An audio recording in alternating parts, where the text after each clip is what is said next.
Henry Ford, page 253. Henry Ford, 1863 to 1947.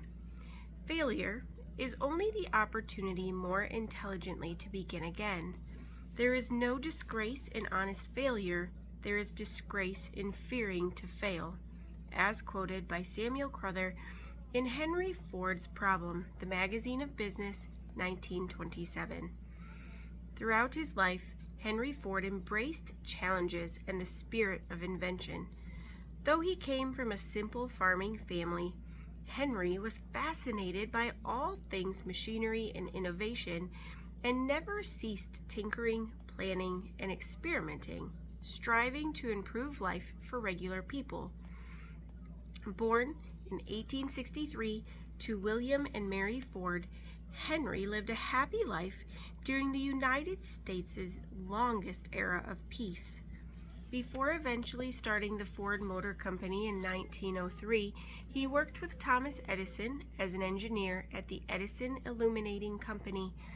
While Henry did not invent the assembly line or the automobile, he embodied the American spirit of ingenuity by combining the system and the invention to create a car that was affordable for regular people, the Model T.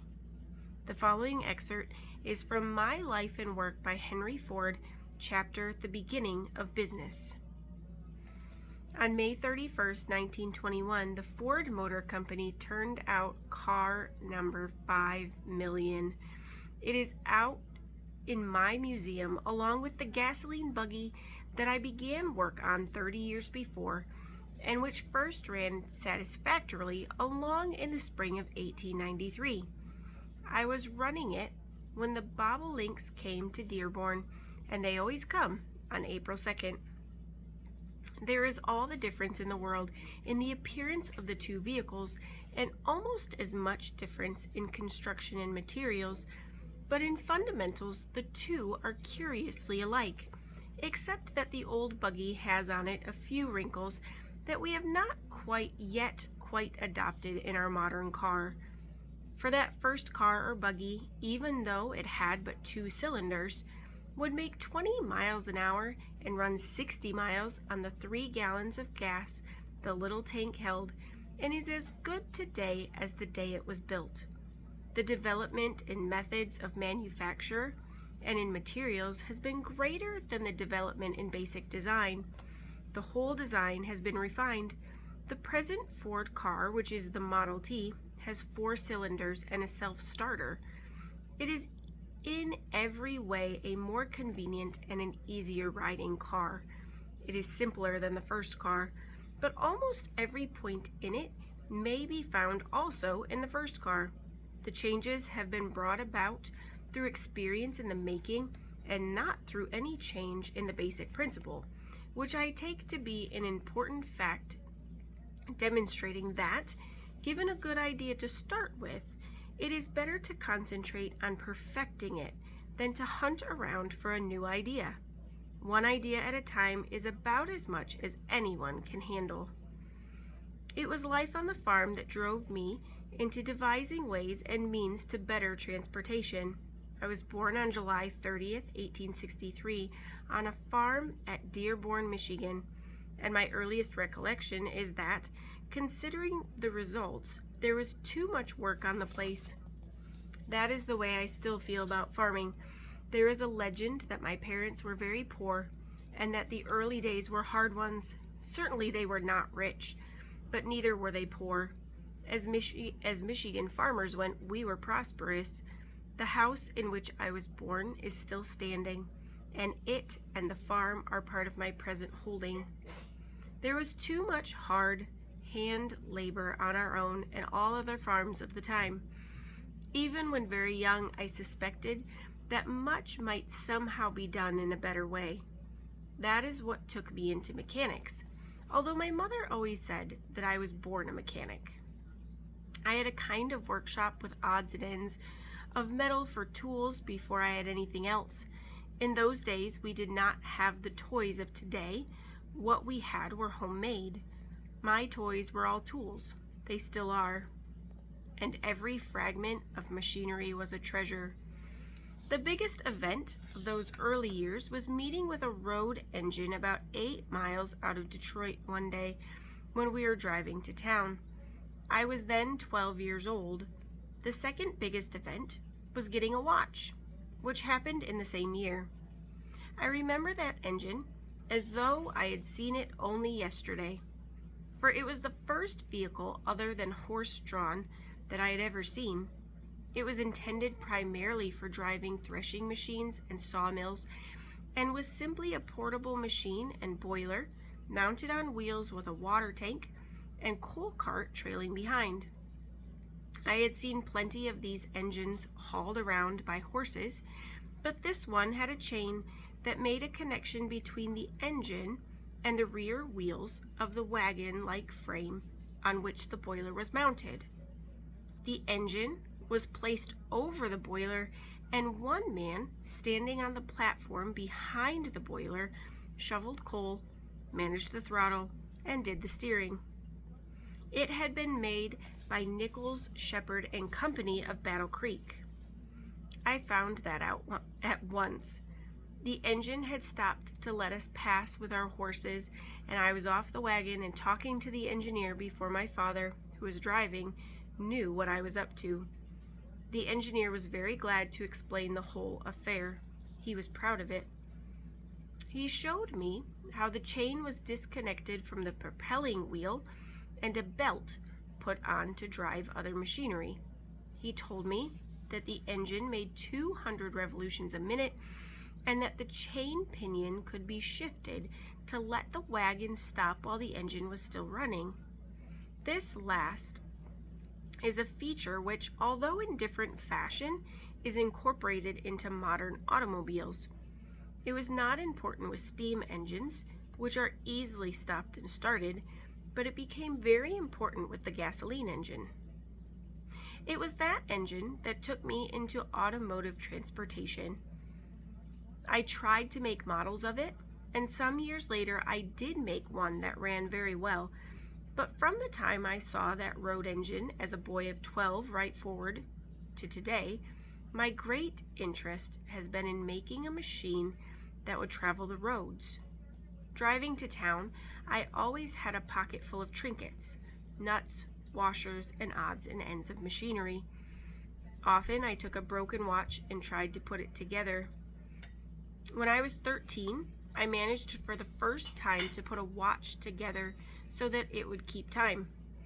By the time I was 15, I could do almost anything in watch repairing, although my tools were of the crudest. There is an immense amount to be learned simply by tinkering with things. It is not possible to learn from books how everything is made, and a real mechanic ought to know how nearly everything is made. Machines are to a mechanic what books are to a writer. He gets ideas from them, and if he has any brains, he will apply those ideas. From the beginning, I never could work up much interest in the labor of farming. I wanted to have something to do with machinery. My father was not in sympathy with my bent toward mechanics. He thought I ought to be a farmer. When I left school at 17 and became an apprentice in the machine shop of the Dry Dock Engine Works, I was all but given up for lost. I passed my apprenticeship without trouble. That is, I was qualified to be a machinist long before my 3-year term had expired. And having a liking for fine work and a leaning towards watches, I worked nights at repairing in a jewelry shop. At one period of those early days, I think that I must have had fully 300 watches. I thought that I could build a serviceable watch for around 30 cents and nearly started in the business.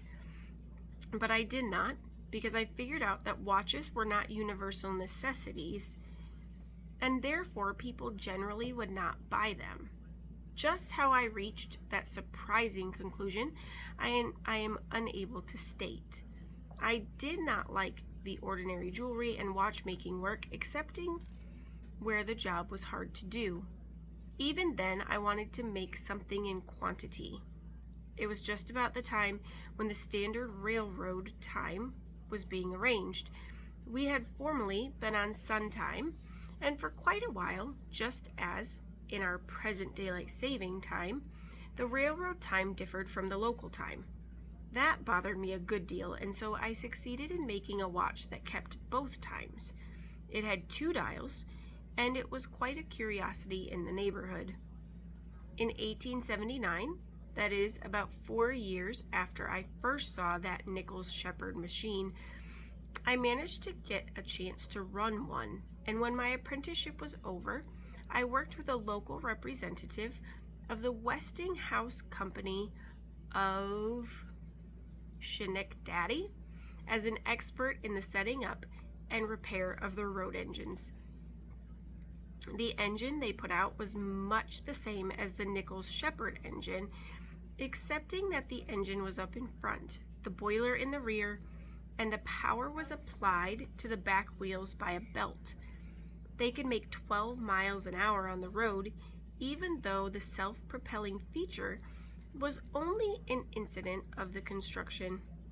They were sometimes used as tractors to pull heavy loads, and if the owner also happened to be in the threshing machine business, he hitched his threshing machine and other paraphernalia to the engine in moving from farm to farm. What bothered me was the weight and the cost.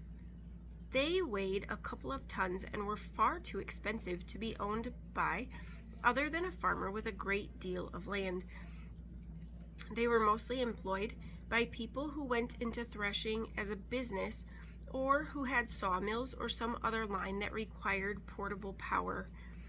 Even before that time, I had the idea of making some kind of a light steam car that would take the place of horses. More especially, however, as a tractor to attend to the excessively hard labor of plowing. It occurred to me, as I remember somewhat vaguely, that precisely the same idea might be applied to a carriage or a wagon on the road. A horseless carriage was a common idea. People had been talking about carriages without horses for many years back. In fact, ever since the steam engine was invented, but the idea of the carriage at first did not seem so practical to me as the idea of an engine to do the harder farm work. And of all the work on the farm, plowing was the hardest. Our roads were poor, and we had not the habit of getting around. One of the most remarkable features of the automobile on the farm is the way that it has broadened the farmer's life. We simply took for granted that unless the errand were urgent, we would not go to town, and I think we rarely made more than a trip a week. In bad weather, we did not go even that often. Being a full-fledged machinist and with a very fair workshop on the farm, it was not difficult for me to build a steam wagon or tractor. In the building of it came the idea that perhaps it might be made for road use. I felt perfectly certain that horses, considering all the bother of attending them and the expense of feeding, did not earn their keep. The obvious thing to do was to design and build a steam engine that would be light enough to run an ordinary wagon or to pull a plow. I thought it more important first to develop the tractor. To lift farm drudgery off flesh and blood and lay it on steel and motors has been my most constant ambition. It was circumstances that took me first into the actual manufacture of road cars. I found eventually that people were more interested in something that would travel on the road than in something that would do the work on the farms. In fact, I doubt that the light farm tractor could have been introduced on the farm had not the farmer had his eyes opened slowly but surely by the automobile. But that is getting ahead of the story. I thought the farmer would be more interested in the tractor. I built a steam car that ran. It had a kerosene-heated boiler, and it developed plenty of power and a neat control, which is so easy with a steam throttle, but the boiler was dangerous. To get The requisite power without too big and heavy a power plant required that the engine work under high pressure. Sitting on a high pressure steam boiler is not altogether pleasant. To make it even reasonably safe required an excess of weight that nullified the economy of the high pressure. For 2 years, I kept experimenting with various sorts of boilers. The engine and control problems were simple enough. And then I definitely abandoned the whole idea of running a road vehicle by steam. I knew that in England, they had what amounted to locomotives running on the roads, hauling lines of trailers, and also there was no difficulty in designing a big steam tractor for use on a large farm. But ours were not then English roads. They would have stalled or racked to pieces the strongest and heaviest road tractor. And anyway, the manufacturing of a big tractor, which only a few wealthy farmers could buy, did not seem to me worthwhile. But I did not give up the idea of a horseless carriage. The work with the Westinghouse representative only served to confirm the opinion I had formed that steam was not suitable for light vehicles. That is why I stayed only a year with that company. There was nothing more than the big steam tractors and engines could teach me, and I did not want to waste time on something that would lead nowhere. A few years before, it was while I was an apprentice, I read in the World of Science, an English publication, of the silent gas engine, which was then coming out in England. I think it was the Otto engine. It ran with illuminating gas, had a single large cylinder, and the power impulses being thus intermittent required an extremely heavy flywheel. As far as weight was concerned, it gave nothing like the power per pound of metal that a steam engine gave, and the use of illuminating gas seemed to dismiss it as even a possibility for road use. It was interesting to me only as machinery was interesting. I followed in the English and American magazines, which we got in the shop, the development of the engine, and most particularly the hints of the possible replacement of the illuminating gas fuel by a gas formed by the vaporization of gasoline. The idea of gas engines was by no means new, but this was the first time that a really serious effort had been made to put them on the market. They were received with interest rather than enthusiasm, and I do not recall anyone who thought that the internal combustion engine could ever have more than a limited use.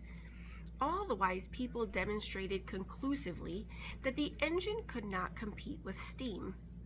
They never thought that it might carve out a career for itself. That is the way with wise people. They are so wise and practical that they always know to a dot just why something cannot be done. They always know the limitations. That is why I never employ an expert in full bloom. If ever I wanted to kill opposition by unfair means, I would endow the opposition with experts. They would have so much good advice that I could be sure they would do little work.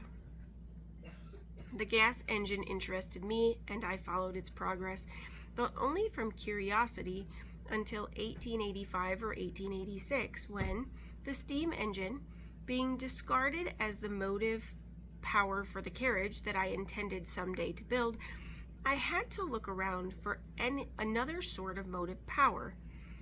In 1885, I repaired an Otto engine at the Eagle Iron Works in Detroit.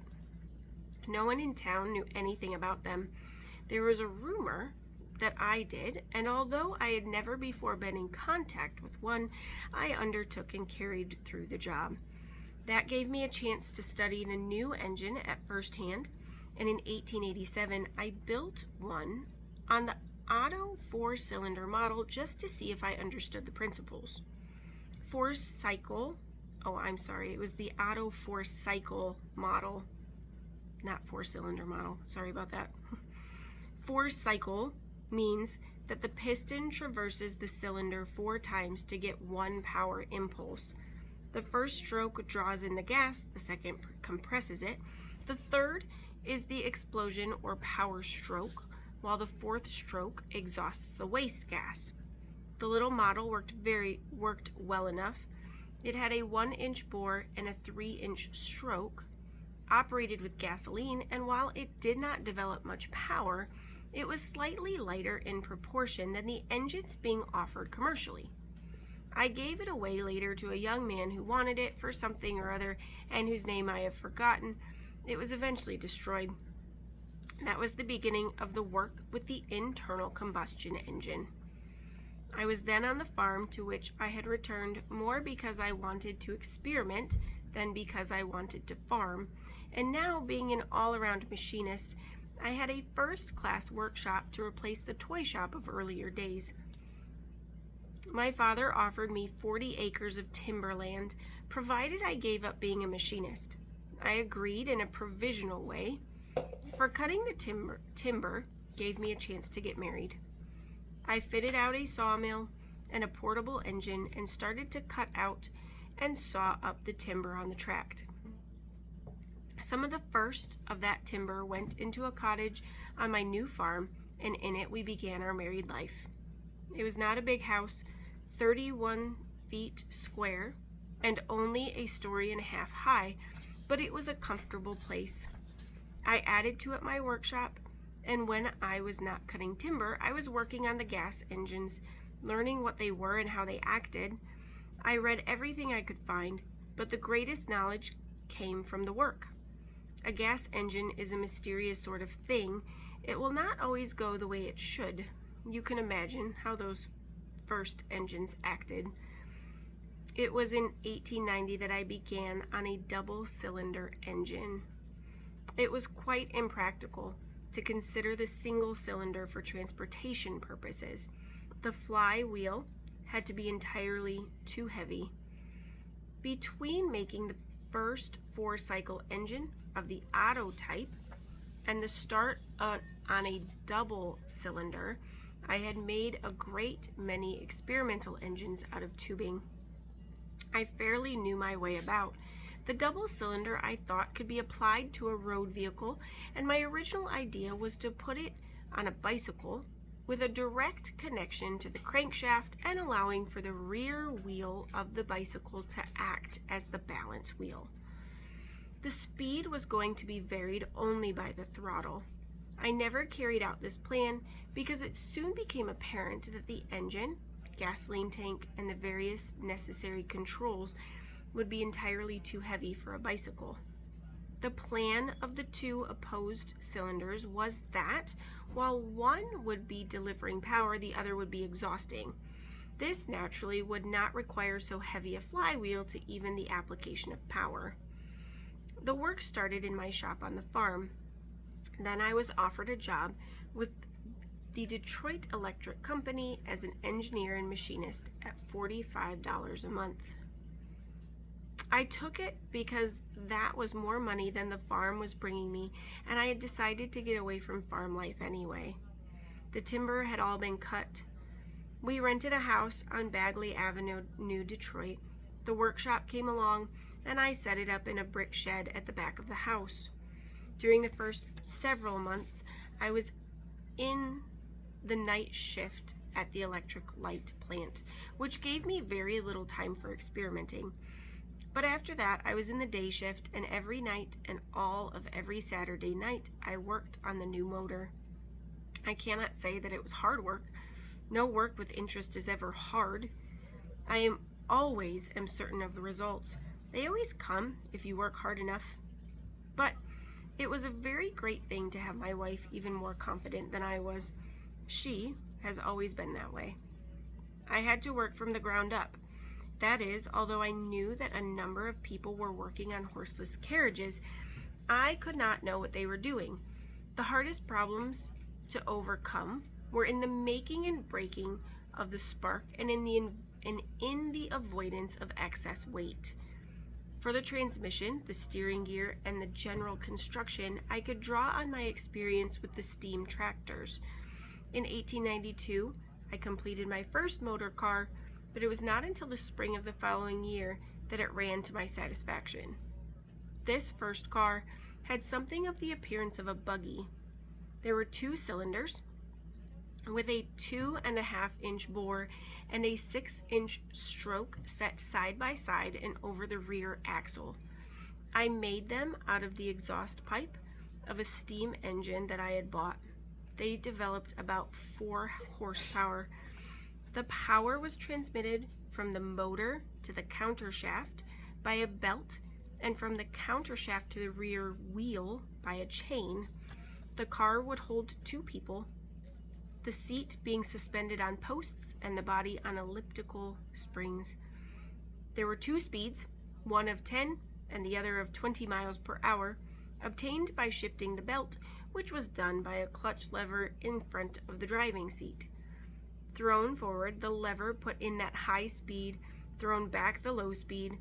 With the lever upright, the engine could run free. To start the car, it was necessary to turn the motor over by hand with the clutch free. To stop the car, one simply released the clutch and applied the foot brake. There was no reverse, and speeds other than those of the belt were obtained by the throttle. I bought the iron work for the frame of the carriage and also the seat and the springs. The wheels were 28-inch wire bicycle wheels with rubber tires. The balance wheel I had cast from a pattern that I made, and all of the more delicate mechanism I made myself. One of the features that I discovered necessary was a compensating gear that permitted the same power to be applied to each of the rear wheels when turning corners. The machine altogether weighed about 500 pounds. A tank under the seat held 3 gallons of gasoline, which was fed to the motor through a small pipe and a mixing valve. The ignition was by electric spark. The original machine was air-cooled, or, to be more accurate, the motor simply was not cooled at all. I found that on a run of an hour or more that the motor heated up, and so I very shortly put a water jacket around the cylinders and piped it to a tank in the rear of the car over the cylinders. Nearly all of these various features had been planned in advance. That is the way I have always worked. I draw a plan and work out every detail on the plan before starting to build. For otherwise, one will waste a great deal of time in makeshifts as the work goes on, and the finished article will not have coherence. It will not be rightly proportioned. Many inventors fail because they do not distinguish between planning and experimenting. The largest building difficulties that I had were in obtaining the proper materials. The next were with tools. There had to be some adjustments and changes in details of the design, but what held me up most was that I had neither the time nor the money to search for the best material for each part. But in the spring of 1893, the machine was running to my partial satisfaction and giving an opportunity further to test out the design and material on the road. Thanks for being patient with me as I read some of those words. And then I did not get a chance to post, I think it was Thomas Edison and Theodore Roosevelt. So I will try to get those up this week as well. So again, thank you for your patience with me. Bye.